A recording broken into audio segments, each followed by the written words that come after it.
So today I'm going to take you through basically a replacement of a flow turbine adapter in the Worcester Bosch. So we've got a greenstar 42 CDI. Normally what you'll find is it's leaking from this point here. I've already drained the system down by isolating the cold water mains going into the boiler. Opened any hot water taps, that'll drain the system down so you can get access to it without water pouring everywhere. Make sure you take a bucket under there just in case. What I've done so far, drained it down, taken out this clip from the top, which you'll see. You undo the nut on the 15mm cold water inlet on the bottom hand side, and then this part pulls out as such. So there's a 15mm nut I said to loosen up earlier on. Just gives you a little bit of play in the pipe when you're moving it about. Take the lid off obviously, so you don't want to snap that.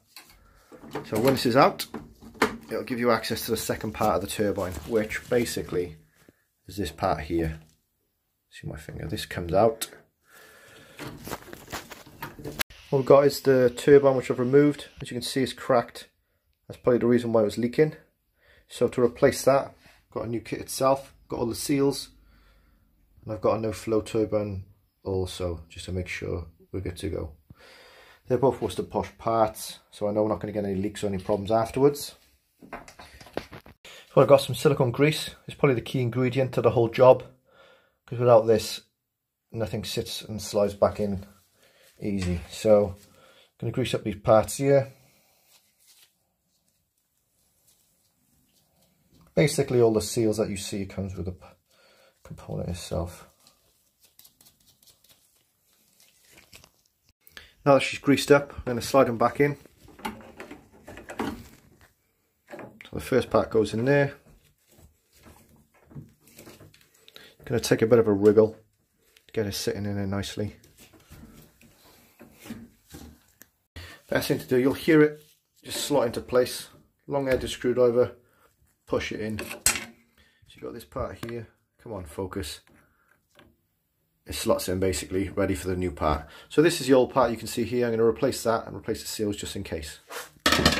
Sometimes this part can be a little bit of a bugger to get out, so what you need to do, with your flathead screwdriver in there, just prise it out gently because you don't want to damage the metal. Go around it either side and it should pop out then. One tip I can give you here, replace all the seals no matter how much you think that they basically don't need replacing, because last thing you need is when you put it all back together it'll start leaking again, so you got to do the same thing again. Also on the flow turbine, see an arrow, make sure the flow of water is going with the arrow. Just that way. So everything's back together now. New seals, new parts, lots of silicone grease. The hardest part now is to come where you put the clip on. Basically you need some dry hands because everything's greasy and movable up there.